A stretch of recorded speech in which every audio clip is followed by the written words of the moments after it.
King Charles just pulled off one of the boldest power moves of the decade by knighted David Beckham. At first glance, it seems like a simple honor, but trust me, this was no coincidence. This wasn't just about Beckham's football legacy, it was a strategic strike. A reminder from Charles that he's the one truly in charge, and Harry? Well, he's just the guy who walked away from it all. David Beckham isn't just a former footballer, he's a global icon, a business mogul, and a brand in his own right.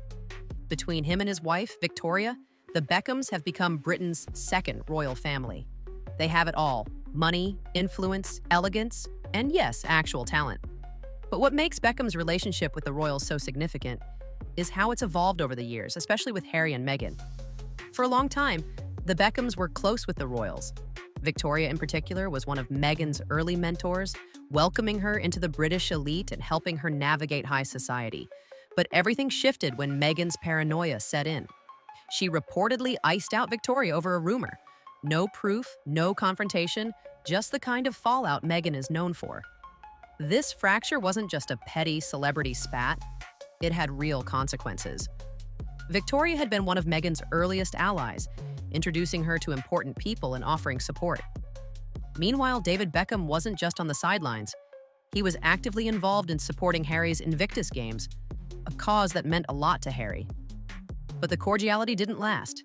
The Sussexes burned that bridge, and when the relationship with Victoria soured, Harry and Meghan turned to a different Beckham, Brooklyn. Brooklyn Beckham, the oldest son of David and Victoria, started distancing himself from his own family, and it wasn't long before he found a safe haven with Harry and Meghan in California. This wasn't just about family drama, it was a whole new dynamic. Harry, now the prodigal prince, aligned himself with Brooklyn, leaving the rest of the Beckhams behind. It's like a royal soap opera unfolding in real time. And Charles? He was watching it all unfold from the sidelines. When King Charles handed David Beckham a knighthood, the timing was nothing short of brutal. In the middle of the royal drama between Harry, Meghan, and the rest of the royal family, Charles made a calculated move that spoke louder than any public statement ever could. Beckham, a man with no royal title by birth, received one of the highest honors in Britain, while Harry, who was once the golden boy, was sidelined in the chaos he himself helped create. But this wasn't just about Beckham's accomplishments on the football field. It was about sending a message. Beckham isn't just any celebrity. He's a business mogul and global icon who's thrived outside the royal spotlight. He built his empire with deals worth millions, from his Adidas partnership worth $160 million to his co-ownership of Inter Miami. Beckham's success is a stark contrast to Harry's struggle to find his footing outside of the royal family. Beckham doesn't need a title to be powerful, he already is. And that's exactly the message Charles sent by knighted him. The timing couldn't have been more perfect. Charles didn't need to raise his voice or make a dramatic speech. He simply reached into his royal toolkit, pulled out the sword, and tapped Beckham on the shoulder. It was as if Charles was saying, "This is how it's done. No drama, just a quiet display of power." And let's not forget the symbolism here. Beckham's knighthood wasn't just about honoring a sports legend, it was about making a statement on the royal family's terms. While Harry and Meghan have been busy chasing fame and fighting public battles, Charles calmly made a move that would resonate far longer than any tabloid headline could. The king wasn't shouting, he was playing a long game, and Beckham was just the latest piece on the chessboard. David Beckham's knighthood wasn't just about his legendary football career. It was about recognizing his global influence and business acumen. Beckham, now long retired from the pitch, is an empire unto himself. He has transformed his fame into something far beyond the football field, becoming a brand, a mogul, and a cultural icon. His Adidas deal alone is worth an eye-popping $160 million, and that's just the tip of the iceberg. From co-owning Inter Miami to his endorsement deals with major brands like Pepsi and Gillette, Beckham's post-football career is a masterclass in building an empire. But it's not just his financial success that makes Beckham stand out. It's the way he's leveraged his status to carve out his own legacy, separate from the royal family. Beckham's rise to prominence isn't tied to any inherited title or family connections. He's built it from the ground up, creating his own version of royalty in the process. His success shows that you don't need a crown to become a king. And that's the most powerful message Charles could send by knighted him. Now, let's think about the contrast with Harry. Harry walked away from everything, his royal duties, his legacy, his family, believing he could create something even bigger. But now, he's struggling to find a foothold outside the royal family while Beckham continues to thrive. It's a painful reminder that while Harry thought he could outrun his family's legacy, Beckham has shown that you don't need to be born into royalty to achieve lasting power. The difference is crystal clear. Beckham is thriving because he built his empire with substance, while Harry is still trying to figure out his place in the world. Beckham's knighthood didn't just honor his past, it made it clear who truly holds the power in the modern world. The Sussexes have always been known for making headlines, but it's their pattern of missteps and contradictions that has really fueled their narrative. From the very beginning, Harry and Meghan's decisions have often felt more like chaos than strategy. Their public fallout with the Beckhams was just the tip of the iceberg. Meghan's relationship with Victoria Beckham, once a warm friendship, reportedly soured over a rumor that Victoria had been leaking stories to the press. No confrontation, no proof, just a classic Meghan move. Burn the bridge and move on. And this wasn't an isolated incident. It's become a hallmark of the Sussex strategy. Harry and Meghan's approach to relationships has always been transactional. They start off with warmth and gratitude, but when things get uncomfortable or don't go their way, they pull the plug without warning. This happened with their ties to the Beckhams, and it's been repeated with other key figures in their life, from palace staff to former friends. It's all part of the Sussex playbook. Cut ties, cry victim, and then try to pivot into the next chapter. But the problem with this approach is that it only leaves a trail of burnt bridges with few willing to stand by them. Then there's Meghan's leadership style, which further complicates their ventures.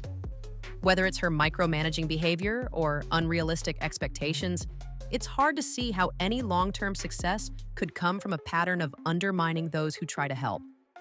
Her history of falling out with others, coupled with her obsession with controlling every detail, makes it difficult to imagine her building anything lasting or meaningful. While Charles is playing a quiet, calculated long game, the Sussexes are stuck spinning in circles, desperately trying to craft a brand that feels more like a distraction than a solid foundation. Meghan Markle's latest business venture, a hospitality empire, seems like her attempt to build a fresh narrative, separate from the royal family's shadow. But let's be honest, this isn't just about opening restaurants or hotels. It's about Meghan trying to prove that she can build something of her own despite the royal fallout. The problem? Her track record doesn't exactly scream success in this field. Meghan has already made headlines for her micromanaging ways and perfectionist tendencies, especially when it comes to her staff. Stories of her sending 500 AM emails scolding assistants over the smallest mistakes have surfaced, raising questions about how she could ever run a business that depends on team cohesion and customer service. The hospitality industry, known for its high turnover rate, might not be the best place for someone with Meghan's leadership style. In fact, it sounds like a recipe for disaster, an environment where the food is only as good as the staff you can keep around long enough to serve it. And let's not forget the oddity of her concept. Meghan, who once struggled with basic kitchen tasks on her show, is now aiming to run upscale restaurants. Remember the infamous jam incident? Or the time she spilled milk all over the stove and dropped ingredients on the floor? It's hard to imagine someone with that track record suddenly being a culinary genius. On top of that, there's the flour obsession. Lavender-infused steaks, rose petal pizza, and kale salads. It's not food. It's an Instagram trap. But beyond the bizarre menu choices, there's a bigger issue. Meghan doesn't understand subtlety. Her brand, like her relationships, feels manufactured and forced. Building a hospitality empire is about more than just the image you project. It's about authenticity, something Meghan has struggled to maintain. And as she's learning, no amount of flower petals can cover up the cracks in her foundation. Meghan Markle's media career is quickly becoming a case study in ambition colliding with reality. After stepping away from royal duties, Meghan dove headfirst into the world of TV and media, hoping to reinvent herself as a Hollywood power player. But despite her best efforts, her ventures have struggled to gain traction. Season 2 of With Love, Meghan, her talk show-style project, has had a tough time attracting A-list guests. No surprise when you consider that high-profile names like Dolly Parton and Beyoncé have reportedly turned her down. The irony? Meghan's once celebrated connection to Hollywood has quickly faded into niche mockery. The show's one confirmed celebrity guest so far, Chrissy Teigen, someone infamous for past scandals involving cyberbullying. This pairing doesn't exactly scream Hollywood reinvention. Instead, it paints a picture of Meghan trying to build a comeback with the wrong people. The show's tone feels more like a desperate attempt at reputation repair than a legitimate career move. Instead of securing big names or projects that solidify her place in the media world, Meghan's now more known for being involved in the kind of controversies she once criticized the royals for. The contrast between Meghan's media struggles and Charles's quiet strategic moves couldn't be starker. While Charles and Prince William continue to solidify their legacies, Meghan's career is left floundering in an attempt to stay relevant. And as the Sussexes chase opportunities that feel increasingly like desperation, it's clear that their royal exit hasn't paid off in the way they'd hoped. Meghan's media ventures are starting to look less like a Hollywood comeback and more like an awkward slide into obscurity. The glitz of fame is fading fast as her media empire struggles to find any real footing.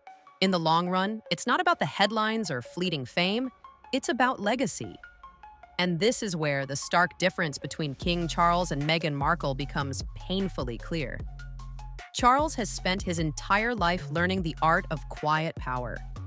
Every move he makes is calculated, measured, and aimed at building something lasting. While Harry and Meghan chase trends and controversies, Charles is playing the long game, quietly shaping his legacy with every decision. Beckham's knighthood was just one of many calculated moves Charles has made, a gesture that echoed far beyond the royal family. It was the type of dignified action that people will remember long after the tabloids have moved on. Charles doesn't need to shout to make an impact. He lets his decisions speak for themselves. And in the process, he's sending a clear message. The royal family, despite all the drama, is still a pillar of stability and grace in an ever-changing world. Meanwhile, Meghan's strategy is anything but calm. It's chaotic, desperate for attention, and constantly shifting. Whether it's launching a hospitality empire, creating a TV show, or constantly reinventing herself, she's chasing after anything that might rebuild her image. But none of these efforts feel grounded. Each project seems more like a distraction than a solid foundation, with no real vision or authenticity behind them. Meghan's constantly trying to prove herself, yet every attempt just exposes how out of touch she is with reality. The contrast is jarring. Charles's quiet, dignified approach stands in stark opposition to Meghan's impulsive, high-profile moves. One is about long-term strategy, and the other is about immediate gratification. And as the years go on, it's clear. Legacy is built through consistency and respect, not through flash-in-the-pan projects and dramatic exits.